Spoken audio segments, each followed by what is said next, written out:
नमस्कार, आप देख रहे हैं दिल्ली तक। मैं हूं आपके साथ अनुराधा तंवर। भारतीय जनता पार्टी के नेता, पूर्व सांसद और कालकाजी सीट से उम्मीदवार पंजाब सरकार की पोस्ट मैट्रिक स्कॉलरशिप योजना 245 करोड़ रुपए आवंटित ताकि अनुसूचित जाति के विद्यार्थियों को मिले उच्च शिक्षा। अगर मुझे ये स्कॉलरशिप ना मिलती तो शायद मैं अपनी पढ़ाई जारी न रख पाती। 2,31,000 विद्यार्थी पंजीकृत, 92 करोड़ की रकम दी जा चुकी। मैं AI&ML हमेशा से पढ़ना चाहता था। अगर स्कॉलरशिप नहीं होती तो मैं कभी भी एडमिशन नहीं ले पाता ऐसे कोर्स में। मुख्यमंत्री भगवंत सिंह मान की कोशिशों से पंजाब बन रहा है रंगला पंजाब। रमेश बिधूड़ी इस वक्त विवादों के केंद्र में हैं। अक्सर रमेश बिधूड़ी अपने बयानों को लेकर विवादों में आ जाते हैं और एक बार फिर ऐसा ही हुआ है। दरअसल रमेश बिधूड़ी ने पहले कांग्रेस नेता प्रियंका गांधी को लेकर एक विवादास्पद टिप्पणी की और उसके बाद दिल्ली की मुख्यमंत्री आतिशी पर भी उनकी तरफ से एक विवादास्पद टिप्पणी हुई। इसके बाद कांग्रेस और आम आदमी पार्टी दोनों की ओर से रमेश बिधूड़ी समेत पूरी भाजपा पर हमला बोला जा रहा है, माफी मांगने की मांग की जा रही है। पहले आपको बताते हैं कि आखिर रमेश बिधूड़ी ने प्रियंका गांधी और आतिशी को लेकर कहा क्या था। कालकाजी भी सुधार कैंप के सामने वाली, बराबर वाली, अंदर वाली सारी की सारी सड़कें प्रियंका गांधी के गाल जैसे जरूर बना देंगे। लालू ने कहा था बिहार में कि बिहार की सड़कों को मैं हेमा मालिनी जी के गालों जैसे बना दूंगा।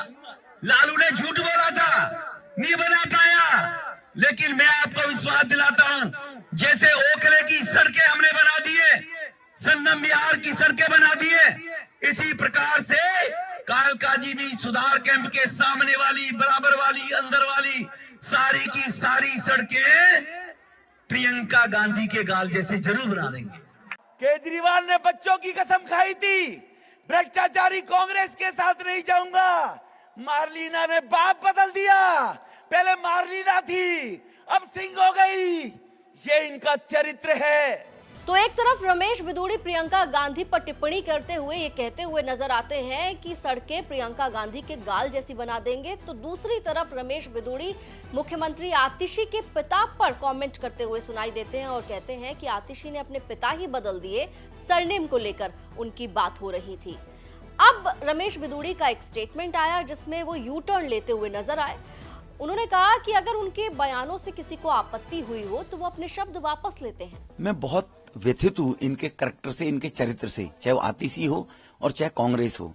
इस प्रकार के बयान पहले दिए जाते रहे हैं और किन्होंने दिए? लालू यादव जी ने बयान दिया, हेमा मालिनी जी के ऊपर दिया, मैंने उसका उसी संदर्भ में बोला था और उसी आधार पर कांग्रेस के साथ तो सरकार में मंत्री रहे, कांग्रेस चुप्पी साधी रही।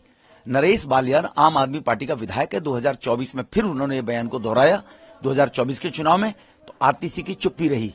लेकिन फिर भी अगर मेरे इस बयान से कोई व्यथित है, किसी को दुख पहुंचा है, तो मैं हृदय से इस बात के लिए अपने शब्द वापस लेते हुए खेद प्रकट करता हूं और इस बात के लिए मैं दुख प्रकट करता हूं कि अगर किसी को खेद पहुंचा हो।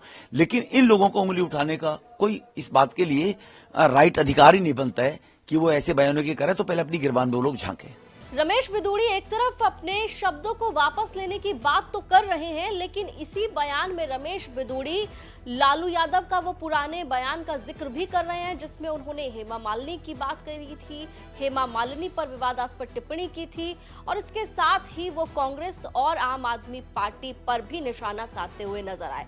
आपको बता दें कि रमेश बिधूड़ी कई बार अपने बयानों की वजह से विवादों में नजर आए। आपको ज्यादा पीछे नहीं लेकर चलते, थोड़े दिन पहले की बात है, आपको याद होगा कि संसद के भीतर रमेश बिधूड़ी ने दानिश अली पर, कुंवर दानिश अली पर एक बेहद वाहियात टिप्पणी की थी और इस टिप्पणी के बाद देश भर में रमेश बिधूड़ी को लेकर विपक्ष के नेताओं की ओर से कड़ी आपत्ति दर्ज कराई गई थी। अब एक बार फिर रमेश बिधूड़ी ने जहां प्रियंका गांधी पर टिप्पणी करते हुए कहा कि सड़कें प्रियंका गांधी के गालों जैसी बना देंगे, तो दूसरी तरफ मुख्यमंत्री आतिशी के पिता पर कमेंट करते हुए कहा कि आतिशी ने अपने पिता ही बदल दिए। इस तरह की टिप्पणियां की हैं रमेश बिधूड़ी ने और इन टिप्पणियों के बाद, इन विवादास्पद बयानों के बाद कांग्रेस और आम आदमी पार्टी की तरफ से पूरी की पूरी भाजपा पर सवाल खड़े किए जा रहे हैं। रमेश बिधूड़ी की उम्मीदवारी पर सवाल खड़े किए जा रहे हैं और साथ ही साथ माफी की मांग भी की जा रही है। हाल में ही संजय सिंह ने प्रेस कॉन्फ्रेंस की और रमेश बिधूड़ी समेत पूरी भाजपा पर हमला बोला। भारतीय जनता पार्टी के प्रत्याशी रमेश बिधूड़ी ने कल जिस तरह से भद्दी, अपमानजनक गालियां देने का काम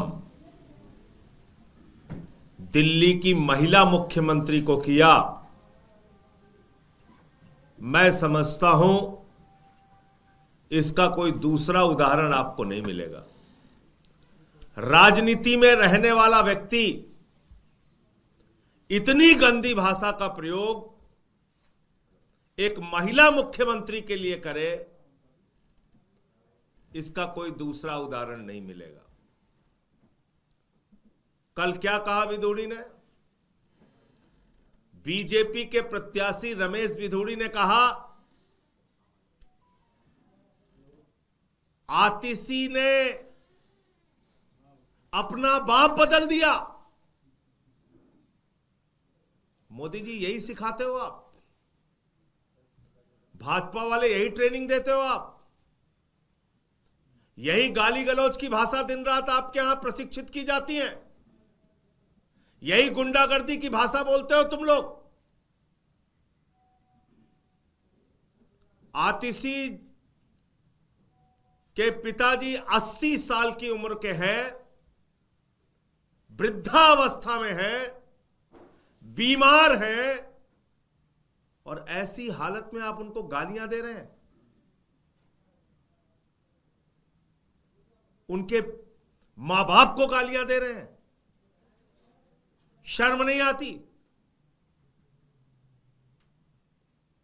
मैं समझता हूं भारतीय जनता पार्टी इस देश की सबसे बड़ी गुंडों और गालीबाजों की पार्टी है। पहले तो उस व्यक्ति को टिकट दिया जिसने संसद में गाली दिया था। उसकी योग्यता यह है कि उसने संसद में गाली दिया था। रमेश बिधूड़ी कालकाजी सीट से बीजेपी के उम्मीदवार हैं। ये वही सीट है जहां से दिल्ली की मुख्यमंत्री आतिशी आती हैं। आतिशी एक बार फिर से कालकाजी सीट से ही चुनाव लड़ रही हैं, तो वही कांग्रेस ने अलका लांबा को कालकाजी सीट पर आतिशी के खिलाफ उतारा है। तो एक तरफ जहां पर 2 महिला उम्मीदवार कालकाजी सीट पर हैं, तो वहीं बीजेपी की ओर से रमेश बिधूड़ी चुनाव लड़ रहे हैं। और चुनाव से पहले जिस तरीके के बयान रमेश बिधूड़ी की ओर से दिए गए हैं, उनको लेकर जबरदस्त हंगामा दिखाई दे रहा है। आप लोगों की क्या राय है रमेश बिधूड़ी के कमेंट्स को लेकर? आप कमेंट में हमें बता सकते हैं। साथ ही ये भी बता सकते हैं कि कालकाजी सीट पर आप लोगों की क्या भविष्यवाणी है। दिल्ली से जुड़ी हुई तमाम खबरों के लिए आप देखते रहिए दिल्ली तक।